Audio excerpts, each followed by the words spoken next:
হাজী সাহেব, মুনাফিকের আলামত তার মধ্যে আছে। মনে রাখতে হবে, এই পৃথিবীতে অনেক রোগ আছে যেটা বিপজ্জনক, মানুষের জীবন ধ্বংসের কারণ। এই যে করোনা ভাইরাস গেছে, একটা ভাইরাস, এটা কারো মধ্যে ঢুকলে যদি প্রভাব বিস্তার করতে পারে তাহলে ফুসফুস খেয়ে দেয়, তার মৃত্যু অনিবার্য হয়ে যায়। ক্যান্সার একটা জীবাণু, বলে মানব দেখে যখন ওটা বিস্তার লাভ করতে পারে ওটা মানুষের জীবন ধ্বংসের কারণ হয়ে যায়।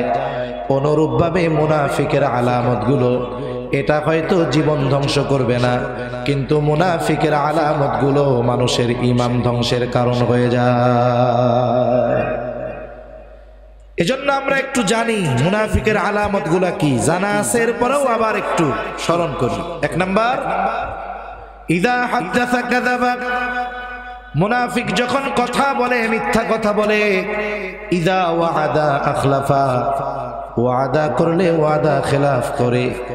ইদা তুমিনা খানা, আমানতের খেয়ানত করে। আর একটা হাদিসে একটা বাড়িয়ে এসেছে, ওয়া ইদা তাখাসামা ফাজারা, মুনাফিকের সাথে যদি কারো ঝগড়া বিবাদ হয় মুনাফিক তখন মন্দ বকাঝকা করে। এই চারটা কার আলামত? জবান খুলে কোন, আরো জোরে, কার আলামত?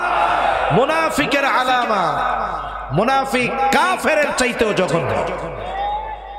এজন্য আল্লাহ তাআলা বলেন, ইন্নাল মুনাফিকিনা ফিদ দারকিল আসফালি মিনান নার ওয়ালান তাজিদা লাহুম নাসীরা। আল্লাহ তাআলা বলেন মুনাফিকের স্থান হলো জাহান্নামের একেবারে তলদেশে। ওয়ালান তাজিদা লাহুম নাসীরা, আল্লাহ তাআলা বলেন মুনাফিকের জন্য কোনো সাহায্যকারী নাই। আমাদের সমাজে, আমাদের দেশে অনেক নামাজি, হাজি, গাজী, বুজুর্গ মানুষ, মসজিদ কমিটির সভাপতি, সেক্রেটারি, 5 ওয়াক্ত নামাজি, দেখা যায় এই 4 আলামত তার একার মধ্যেই পাওয়া যায়। আছে না নাই? আল্লাহ তাআলা আমাদের মধ্যে যদি এগুলো থাকে আমরা বের করে ফেলবো, কারণ এগুলো আমাদের ঈমান ধ্বংসের কারণ হয়ে যেতে পারে, ঠিক কিনা বলে? তাহলে মুনাফিকের একটা আলামত হলো আমানতের খেয়ানত করা, আর মুমিনের ভূষণ হলো আমানতের হেফাজত করা। যেহেতু আমরা ঈমানদার, আমাদেরকে অবশ্যই আমানতদার, ঈমানদার হতে হবে। আমার আপনার নবীও ছিলেন আমানতদার। নবুয়তির পরে আমার আপনার নবী আমানতদারিতার গুণ অর্জন করেছেন এমনটা নয়, বরং নবুয়তির বহু আগে কাফেররা আমার আপনার নবীজির উপাধি দিয়েছে আল আমিন।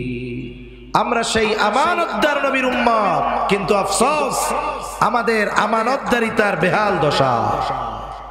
অনেক সময় সমাজের অনেক ভালো মানুষ আমানতদারিতার ব্যাপারে স্বচ্ছ ধারণা না থাকার কারণে, অজ্ঞতার কারণে নিজের অজান্তে খেয়ানত করে বসে, টেরও পায় না। এজন্য আমাদের আমানতদার হওয়া যেহেতু জরুরি, কোন কোন ক্ষেত্রে কোন কোন বিষয়ে আমানতদারিতা অর্জন করব, আমার যেই কয়েকটা বিষয় জেহেনে আসে, স্মরণে আসে, আপনাদের সাথে আলোচনা করব। আল্লাহ তাআলা আলোচনার উপরে আমাদের সকলকে আমল করবার তৌফিক দান করুন। সকলে জবান খুলে বলি আমিন। 1 নাম্বার, আমানতদারিতা হবে লেনদেনের মধ্যে। কিসের মধ্যে? জোরে বলেন।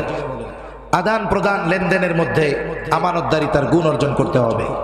সাধারণত লেনদেন সংক্রান্ত বিষয় মোটামুটি আমরা বুঝি যে আমার কাছে যদি কেউ কিছু পায়, পাওনা থাকে, রাখে, আমানত রাখে, তাহলে এগুলো হকদারকে ফিরিয়ে দেওয়া এটা আমার দায়িত্ব, এটা কম বেশি আমরা বুঝি।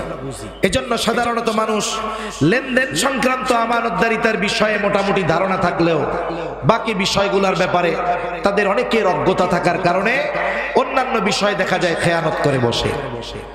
তাহলে 1 নাম্বার, আমানতদারিতা অর্জন করতে হবে লেনদেনের মধ্যে। বলে 2 নাম্বার, আমানতদারিতা হয় কথার মধ্যে। বলে কথার মধ্যে আমানতদারিতা কেমনে হয়? রাসূলুল্লাহ সাল্লাল্লাহু আলাইহি ওয়াসাল্লাম বলেন, ইদা হাদাসার রাজুলু সুম্মা ইলতাফাতা ফাহিয়া আমানাতুন। নবী আমার বলেন, যখন কেউ কোনো কথা বলে আর এদিকে সেদিকে তাকায়, নবী বলেন ফাহিয়া আমানাতুন। এই কথা এদিকে সেদিকে তাকিয়ে যার কাছে বলা হলো, নবীজি বলেন ওই কথাটা তার কাছে আমানত হয়ে যায়। সাধারণভাবে কেউ যদি আমার সাথে কথা বলার সময় ডাইনে বামে পেছনে তাকায়, আমি আপনি কি বুঝবো যে এই ব্যক্তি চায় না তার এই কথা আমি ব্যতীত অন্য কেউ শুনুক বা অন্য কেউ জানতে পারুক, ঠিক কিনা বলেন?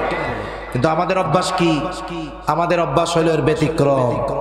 যদি কেউ কোনো কথা আমার কাছে এসে কয় যে হুজুর, সমাজের মানুষ তো আমারে খুব সম্মান করে, আমার খুব প্রভাব প্রতিপত্তি, মানুষ আমারে দেখলে বসা থেকে দাঁড়ায় যায়, কিন্তু হুজুর আমারও জীবনে কিছু কিছু জায়গায় কষ্টের আছে। কি কষ্টের? বলে হুজুর মানুষে তো আমারে দেখলে ভয় পায়, কিন্তু বাসার মধ্যে আমার বউ আমারে মাঝে মধ্যে পিটায়। কারণ কি? বলে হুজুর আমার শ্বশুর আমার চাইতে বড় নেতা, এই জন্য তার কন্যাও তো কম বড় নেতা না, আমারে যে পিটায় হুজুর, এ দুঃখের কথা আমি কারো কাছে কইতে পারি না। বাজারে গিয়ে যদি মানুষের সামনে বলি যে আমারে আমার বউ পেটায়, তাহলে তো আমারে আর কেউ ডরাবে না। কিন্তু হুজুর এই কষ্টের কথা সবার কাছে তো বলা যায় না। হুজুর আপনার কাছে বললাম, হুজুর আপনি আর কারো কাছে কইেন না। কথার কথা মনে করেন আমারই কইছে, আমার কাছে এসে বললো যে হুজুর আপনার কাছে বললাম আর কারো কাছে বললেন না। বলেন তো, যেই মানুষটা সমাজে সম্মানী প্রভাবশালী, সমাজের মানুষ যদি জানে এই লোকরে এর বউ পিটায়, তাইলে মানুষ দেখলে ওরে আর আগের মতো ভয় পাবে নাকি? এখন আমাদের অভ্যাস কি? বলছে আর কারো কাছে বললেন না, বলে আমি যতক্ষণ আর একজনের কাছে না বলি ততক্ষণ আর আমার ভাল লাগে না, ঠিক কিনা বলেন? এবার আমাদের অভ্যাস কি? বলে সে যখন বলল আপনি আর কারো কাছে বললেন না, সে আমার চোখের আড়াল হওয়ার আগে আমি আমার পাশের মানুষটাকে ডাক দিয়ে বলি ভাই এই লোকটা আমার কাছে কি কথা বলেছে জানো? বলে না। বলে আমারে খুব বিশ্বাস করে, কারো কাছে বলতে মানা করেছে, আমি শুধু তোমার কাছে কইলাম, তুমি কিন্তু আর কাউরে কইও না। এবার কাজ সারা ও আর একজনের কাছে গিয়া বলবে হুজুর কি মিথ্যা কথা কয় নাকি? বলে না। বলে শোন হুজুর অমুকের ব্যাপারে আমারে কইছে, অমুকরে এর বউ পিটায়, তা তোর কাছে কইলাম, তুই কিন্তু দোস্ত কারো কাছে কইস না। কাজ শেষ। এরপরে এক একজনের কাছে বলে আর বলে আমি শুধু তোমাকে বললাম, তুমি আর কাউকে বলো না। দেখা যায় সকাল বেলায় যেই কথা একজনের কাছেও বলা মানা ছিল, দুপুর হতে হতে ওই কথা 100 জনের কাছে পৌঁছিয়ে যায়। এই যে 100 জনের কাছে কথা পৌঁছালো, এই কথা পৌঁছানোর পরিপূর্ণ দায়ভার প্রথম যিনি খেয়ানত করেছেন তার। রাসূলুল্লাহ সাল্লাল্লাহু আলাইহি ওয়াসাল্লাম বলেন,